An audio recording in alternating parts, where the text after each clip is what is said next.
When we think of samurai, we often picture full-grown warriors, sword in hand.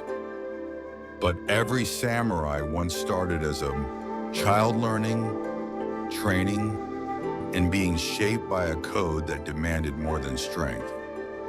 So what did young samurai study?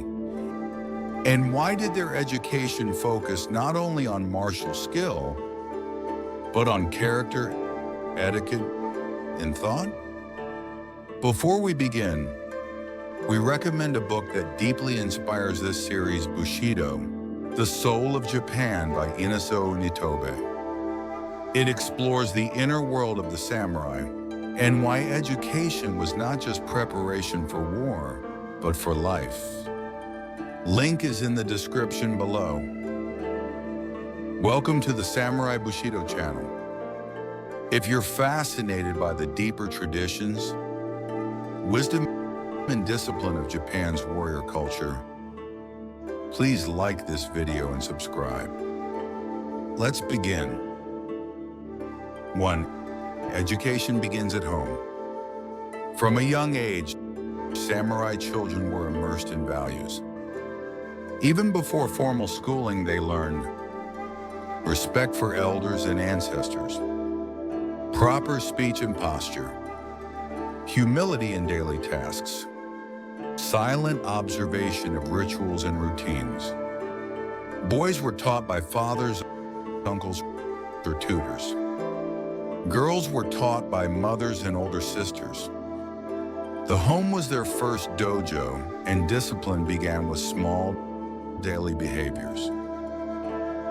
2. The role of mothers in samurai upbringing. In samurai families, mothers played a critical role. They instilled emotional restraint, dignified behavior, courage in the face of fear. Many famous warriors spoke of their mothers' lessons before battle. Stories tell of mothers who reminded sons, better to die with honor than live in shame. Mothers did not raise soldiers, they raised human beings. 3. Formal education, reading, writing, and morality.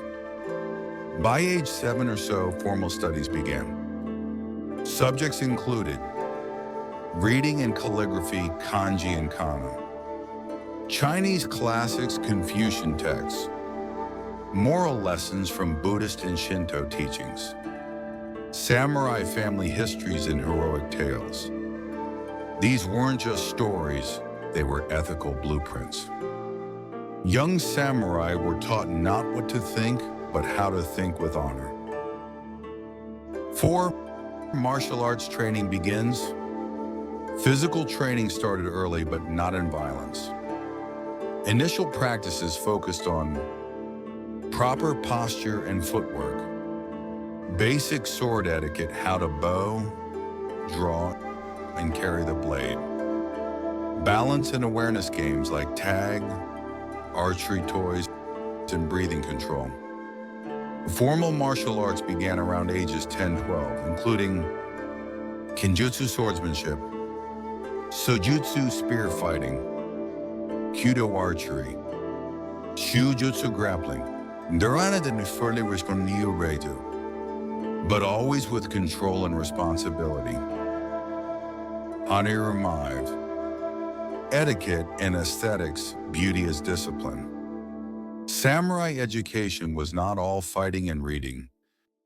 Boys and girls learned Sorifu Shorindotu, tea ceremony, calligraphy, poetry waka, haiku, proper clothing, bowing, and speech patterns.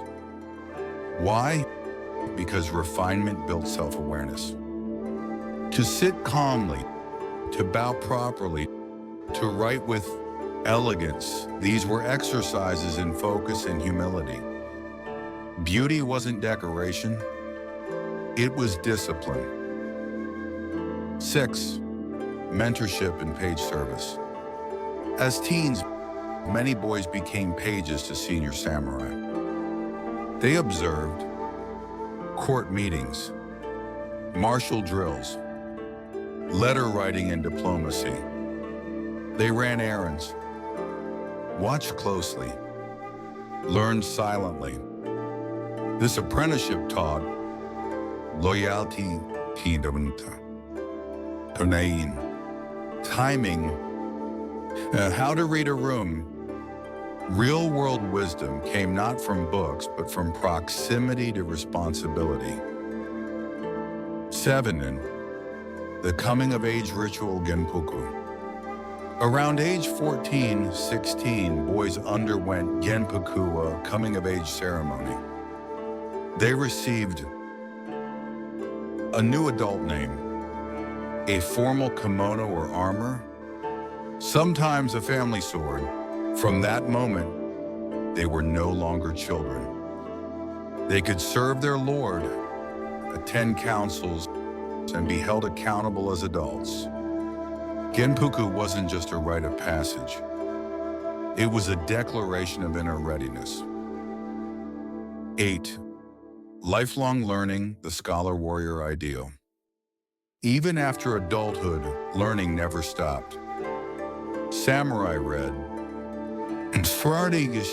strategy books, Zen and Confucian philosophy, poetry and history.